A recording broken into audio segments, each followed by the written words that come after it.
Hi guys, I'm going to read you a book called The Zack Files Don't Count on Dracula. It's 21st book. Let's read it.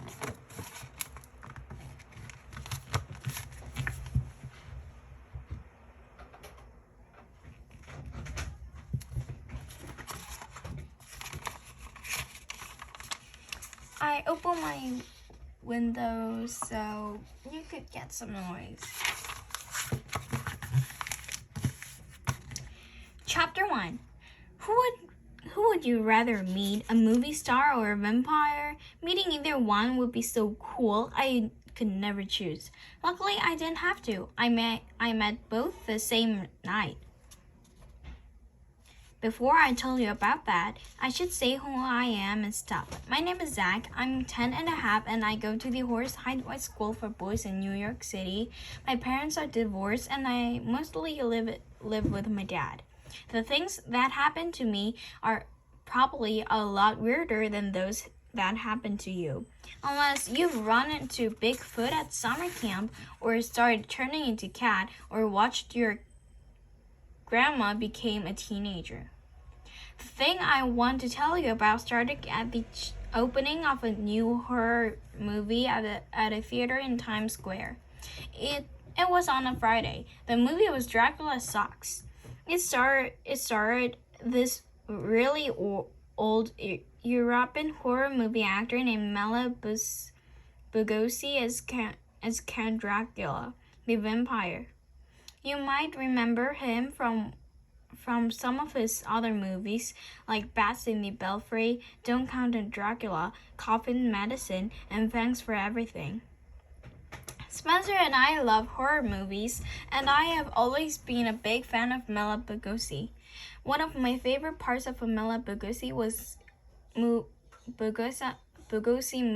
movie was when he found a mummy at the end of Mummy Dearest. Anyway, the opening was a pretty big deal.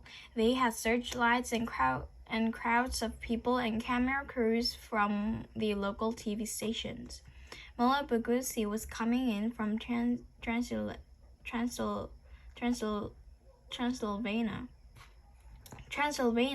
or wherever he hangs out. Everybody who came to the opening was supposed to wear a costume. There were going to be prizes for the best ones. First prize was the dinner with Mela Lugosi himself. I figured we didn't have any chance of winning, but it turned out not too many people wore costumes. Probably they were embarrassed or something. Spencer and I decided to go as bags of blood, the kind they always have in the ER on hospital TV shows. We wore these big plastic bags with places for our heads, arms, and legs to stick out. The bags were painted red and big letters on the tops of the bags. We had our blood types. Spencer's blood is type O, mine is type double positive, which dad type O. Mine is a type A double positive, which dad says is really rare. Ushers led us past velvet robes into the front of the theater. We marched up on stage before the movie began. The audience applauded for the costumes they liked best. 3 judges would decide who got the most applause. One was Mela Lugosi. He wore a tuxedo and a cape, just like in his movies. His hair was white, but he looked pretty perky for an old guy. I heard Lugosi is a really vampire, I whispered to Spencer. Zach, said Spencer, there's no such thing as vampires. How can you be so sure? I asked. Because, said Spencer, I've read up on it, and I know. Spencer is probably the smartest kid in the whole state of New York. So if you disagree with him, you'd better have some pretty good proof. The audience really liked the costumes that Spencer and I wore. They clapped and shouted for both of us. The judges gave us first prize. We were going to have dinner after the show with Mela Lugosi. Then came the movie Dracula Sucks. It was good, even though it was a lot like other Mela Lugosi movies. And after the movie, we went back to Dad's apartment to change out of our costumes. We were pretty excited about winning the dinner with Mela Lugosi. When we told Dad about our dinner, he was pretty excited too.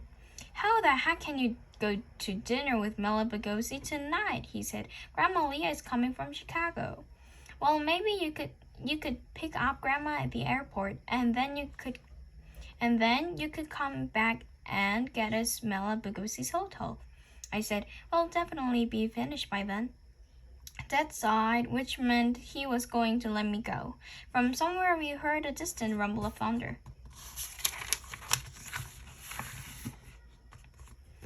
Dad dropped us off in front of the hotel. I'll be back in 2 hours to pick you up, said Dad, assuming the rain doesn't slow me down. Spencer and I entered the hotel. We went up in the elevator and knocked on Lugosi's door. A butler guy opened it. Please, said the butler. He had a funny accent. We're Zach and Spencer. The winners. Please, said the butler. He has a funny accent. We're Zach and Spencer, I said. The winners of the costume contest. 1 moment, please, said the butler. He disappeared. About a minute later, Mr. Lugosi came to the door. I couldn't believe we were standing face to face with the famous Mela Lugosi himself. This man was a movie star. At first, I had trouble talking. How do you do, sir? I said. Remember us? The winners of the costume contest? I'm Zach, and this is Spencer. Ah, good evening, Zach and Spencer, says Lugosi. Good evening. He spoke with a really heavy accent. He was wearing the same black tuxedo and cape he wore at the opening. He seemed a little disappointed. I thought you were going to wear your wonderful costumes to dinner, he said. I love your costumes. I love them. Thank you, I said, but they were too uncomfortable to wear for dinner, plus which we thought bags of blood at dinner might be, kind of gross. Gross? Said Lugosi. What means? Creepy, said Spencer. Creepy? Lugosi repeated. What could be creepy about bags of blood? Blood is lovely. Blood is beautiful, no? Yeah, okay, I said. I looked at Spencer. He rolled his eyes. The thunder rumbled again in the distance. Then the butler waved us into Lugosi's hotel suite. There were black draperies all over the windows. Over all the windows. The walls were painted black. There were black carpets on the floors. Just about everything in the suite was black. Maybe they developed film here. There were black candles all over the place. The only light came from the candles. The mirror above the fireplace was covered up with a black cloth. Look at the mirror, I whispered to Spencer. Vampires don't show up in mirrors, in case you didn't know. Lugosi is not a vampire, said Spencer whispered back. Lugosi took each of us by an elbow and led us into the living room. So, I said, it's really an honor for us to be here, Mr. Lugosi.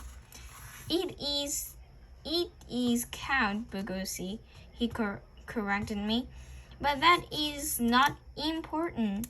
You may call me Your Excellency, and it is I who am honored by your presence. Never have I seen such lovely costumes. Thank you, Your Excellency, I said. Lugosi nodded. The butler came into the living room. Would the young gentleman like a drink before dinner? He asked. Sure, I said. Can I get a Dr. Pepper? Count Lugosi frowned. You wish to see a doctor, Zach? He said worriedly. You are feeling sick? No, I'm fine, I said. Then why do you wish Dr. Popper? Dr. Pooper. Dr. Pepper, Spencer corrected him. Not Pooper, Pepper. It's a drink. Ah, drink, said the Count. He turned to the butler. Pavlov, do we have such a drink by the name Dr. Pooper? Pepper, no, your excellency. Ah, said the Count. That sucks. Outside, it began to rain. I heard raindrops patter against the window panes. We went into the dining room for dinner. As soon as I sat down, I realized I had to go to the bathroom. Your Excellency, can you tell me where to find the John? I asked. The Count frowned. You wish to visit a person by the name of John? He asked. Why do you not wait until after dinner, Zach? Oh, John isn't a person, I said. Ah, said Bugosi. John eats drink? No, I said. In this country, we sometimes call toilet for John. I want to go to the toilet. Do you have a toilet here? Of course, we have toilet here, Zach. Do you think we do our business under the table? The Count started laughing. That creepy har laugh of his. The toilet eased down the hall and to the right. Thanks, Your Excellency, I said. I went down the hall and turned right. I had to go through the bedroom to get to the bathroom. Right opposite the bed was a minibar. I love minibars. I wondered if there could be any Dr. Peppers in there. I opened the door and looked inside. No candy, just 20 cans of tomato juice. I labeled type B positive and type A negative. Yikes, this was not tomato juice. I was staring at 20 cans of blood.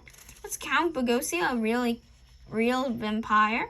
If so, what were Spencer and I doing trapped in his hotel suit?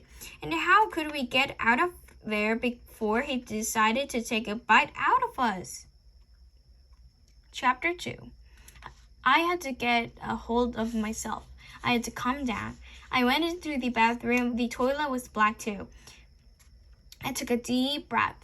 Mullet Bugosi wasn't a vampire, I told myself. He was an old horror film star who played the part of a vampire in his movies. And the juice labeled with blood types in his minibar was just part of the act. Yeah, for a minute there, I almost let my imagination get the best of me. Woo!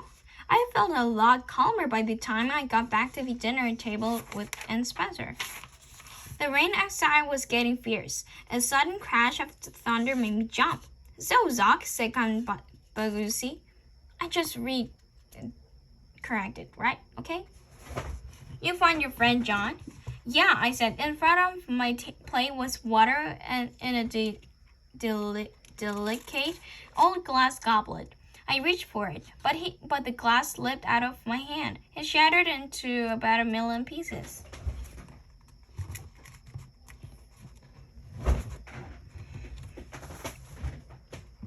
I'm so sorry, Your Excellency, I said. I started picking up the pieces, and one of them caught my hand.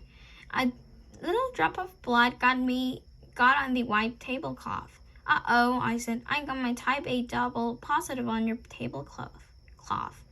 Count Bugosi's eyes almost popped right out of his head.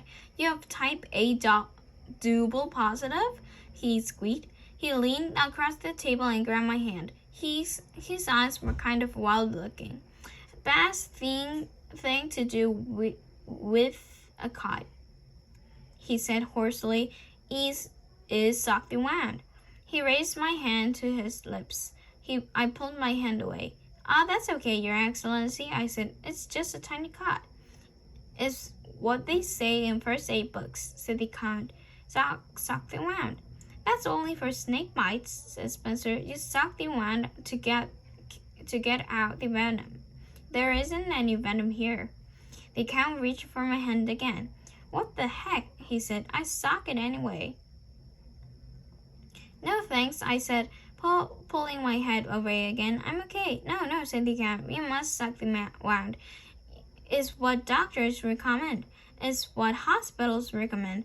Is what the Surgeon General himself recommend. Suck the wound.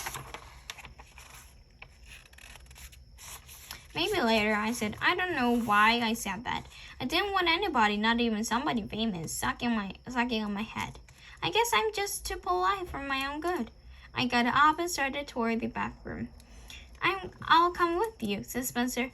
I could tell he was scared to stay in the room alone with Count Bagoosi. In the bathroom medicine cabinet, we found some band-aids.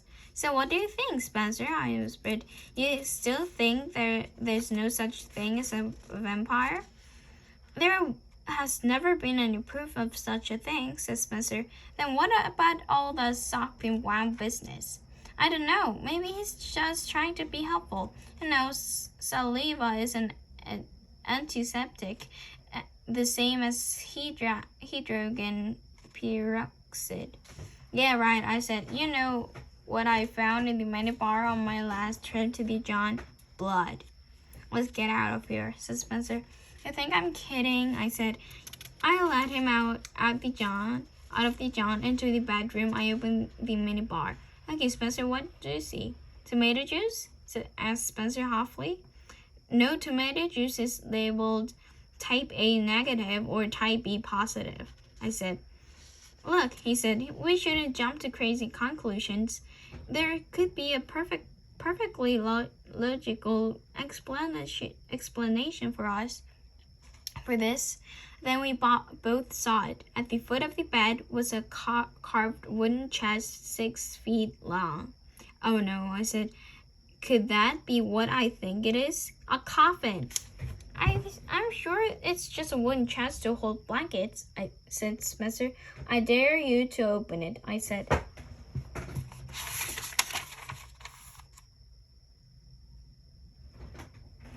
You dare me? Why don't you bet me? Okay, I said. You're on. I'll bet you $1 you don't have the guts to open that coffin. Then I'll bet you it's not a coffin. How much? $5. You're on. We shook hands. Then we inched closer to the carved wooden chest. Go ahead, I said. Open it. Okay, said Spencer. He reached down and opened the chest. At that exact moment, the loudest clap of thunder I ever heard split the air. We both screamed, but it wasn't because of the thunder. It was because of what we saw inside the wooden chest.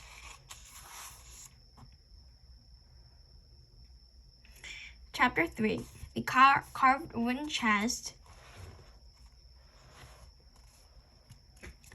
was lined with black quilted satin. It was definitely a coffin. Inside it was a made-up bed with blankets, sheets, and pillow. There was a little plush bat toy in the blankets. The sheets had been turned down for the night. There were little full wrapped chocolates on the pillow. Oh boy, I whispered. He really is a vampire. Wait a second. Okay. There must be some other explanation, said Spencer. Like what? I asked. You think he's just a normal guy who likes to sleep in coffins? I don't know, but I just can't believe in vampires. What would it take to convince you, Spencer? Having it bite you on the neck and suck out all your blood? By the way, you owe me $5. $4, said Spencer. You owe me $1 for opening. Never mind that now, I said. We've got to get out of here. Fast. I closed the coffin lid and turned around. Count Bagoosi was standing there, staring at us. I had no idea how long he'd been standing there. I didn't know if he saw us looking in his coffin or what. Hi there, Your Excellency, I said. How's it going? Some storm outside there, huh? Well, we can certainly use the rainfall, especially the farmers. And the reservoirs are at their lowest level in years. ears. Yes, sir. I was no nervous. I was babbling out now, but I didn't care. What you are doing in my bedroom? Asked the Count. In your bedroom? Oh, your bedroom. Is this a bedroom? I didn't realize it was your bedroom. Nice bedroom. Nice bed. Nice room. I looked at my watch. Oh, wow. Is it that late already? I had no idea it was late. I'm afraid we have to leave. Have to comb my hand and run, but we have another appointment and we're really, really late. I grabbed Spencer and pulled him toward the door. Thunder exploded just outside the bedroom window. What other appointment? Asked the Count. He looked really upset. What other appointment? I said. An appointment for dinner. That's right. Spencer and I won another dinner with another movie star at another opening we went to yesterday. So we really have to go. But we had a great time. No kidding. We'll have to do it again sometime when we're not so rushed. Maybe tomorrow, said the Count. Maybe tomorrow? Oh, I said, okay, sure.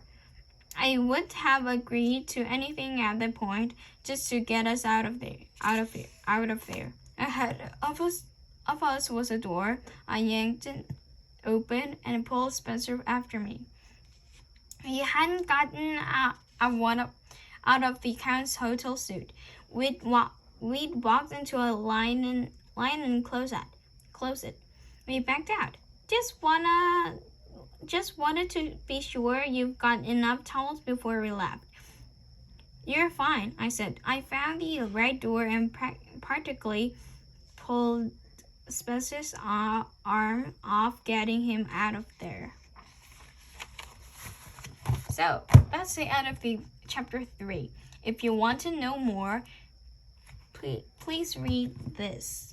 I'm really scared. I don't like ghosts, Draculas, like that.